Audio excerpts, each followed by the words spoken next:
You're tuned in to our 4th of July 2025 flashback weekend. A look back at some of the biggest stories we've been covering for you so far in 2025. What you're about to hear is a previous broadcast. This is Hidden Killers with Tony Brueski.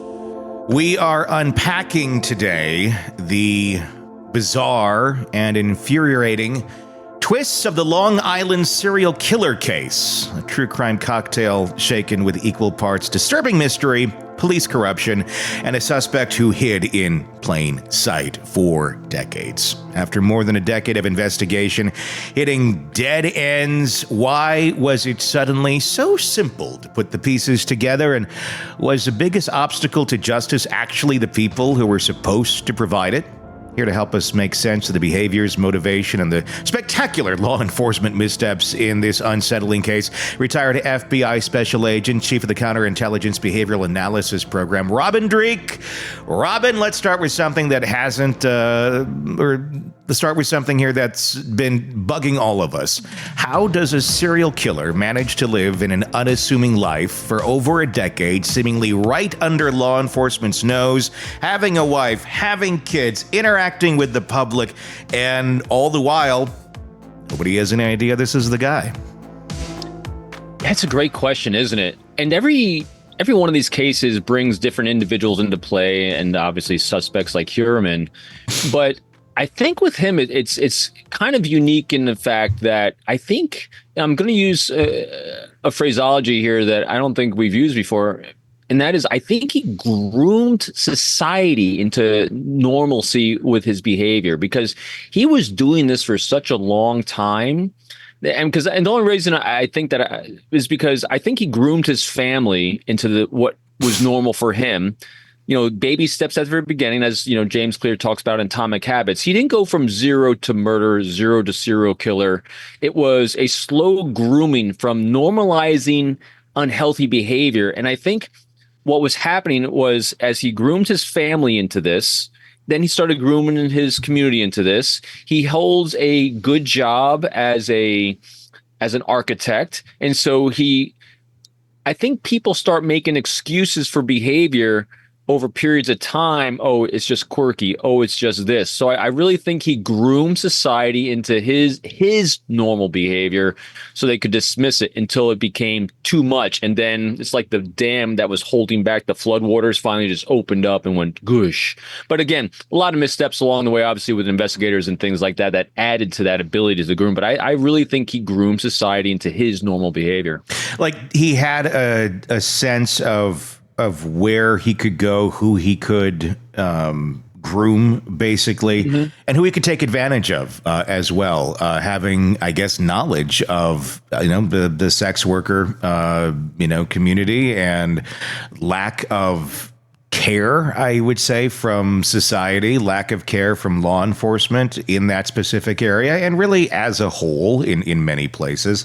If you go after the lowest common denominator or the weakest link, you can get away with doing a lot of horrible things to people that are very innocent, may not necessarily be the people society deems as the most upstanding, but human beings that are living lives that are having trouble, that they're going down those roads. And he just seemed to take advantage of them and knew that there was a path to do it. 100%. Matter of fact, this area that he groomed and utilized for his own horrendous pleasure is, like you said, it's the sex trade. It's the sex workers. It's those women that have been so disenfranchised by society. And I looked at the numbers on this about a couple years ago now, because, you and I have covered a couple serial rapists in the past, and serial sex offender rapists, and the numbers are absolutely horrendous. And this is why he took advantage of this. And that is, I'm given just off the top of my head, I know it's not going to be completely accurate, but it's somewhere in the realm of, I think around 80% or 85% of all sex workers are trafficked. These women have been tracked. This is not, as society thinks, a choice women have made to do this. the vast majority have been trafficked into this by horrendous individuals. So that's the first thing. And the second thing is, which even cascades even worse on top of it, I think about 90 to 95% of them have been raped. Mm-hmm.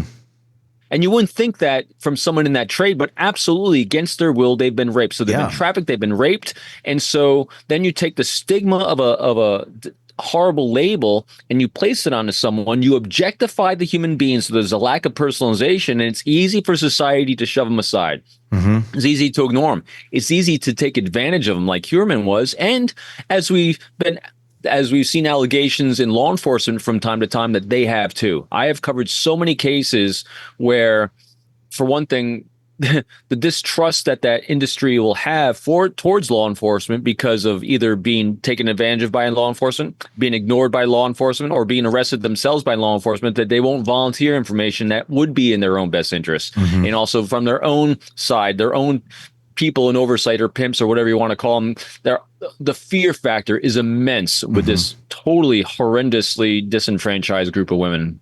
My heart goes out every time we cover a case like this. The fact that he was able to carry this out for all of this time, and the fact that, sometimes there was, allegedly, it seems like there was people that he had seen more than once, people that he never killed as well. Is there a factor in this, behaviorally and psychologically, where someone like Rex Heuermann, kind of a socially outcast a bit?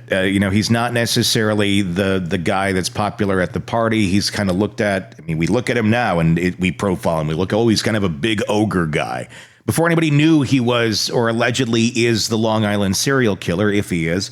I'm sure he dealt with a lot of people in society and life looking at him and kind of putting him down and judging him for his looks and his personality and such.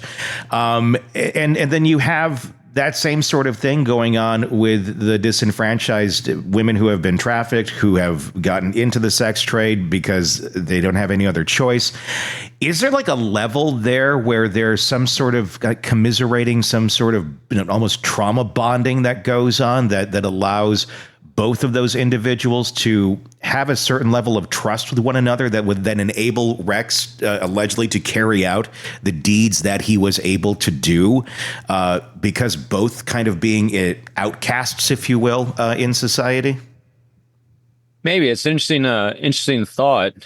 I think definitely a potential linkage there would be unhealthy behaviors attract other unhealthy behaviors, and unhealthy people do. So I think, that's part of it. So there's a normalcy from the type of clients you'll have. There's a normalcy from the type of women that were now accepted in his life, because when you desensitize your environment towards your behavior and towards your proclivities, like he allegedly was doing by having, decades ago started this behavior allegedly with sex trafficked women, desensitizing his own family, so it becomes part of the normal behavior. That's definitely part of it. But trauma bonding as well, yeah, potentially, because the women that he was targeting, again, vast majority, well, I'm going to say in the 90% have been trauma bonded to whoever's controlling them at that point as well. So they're very used to it, unfortunately. Yeah. Obviously it's a slow cook for trying to get your family to go along with you on, and I'm not saying that the family knew what he was up to, but obviously, look at the home that they lived in, look at the kind of hoarding type lifestyle that they had. And just it's almost like a view into Rex's mind, if you will, with a reflection of the home and the environment that he surrounded himself in. Chaos, a lot of chaos. It seems that it's probably not all that difficult to get your family to go down this road with you if you slowly inch them there. It's the frog in the boiling pot of water and such. Is that what we saw going on here with Rex Heuermann? Likely the way that everyone at the beginning, including us, looking at Asa, even looking at the adult kids going, how did you not know something was going on here? And I don't to this day know if she did. I certainly have questions about it. It seems rather weirdly inconvenient that she was out of town every time that these things were going on. And they seem to have this own kind of duality of separate lives. But if that's the norm for you. And I guess that would be a way that you don't see what is going on behind the curtain.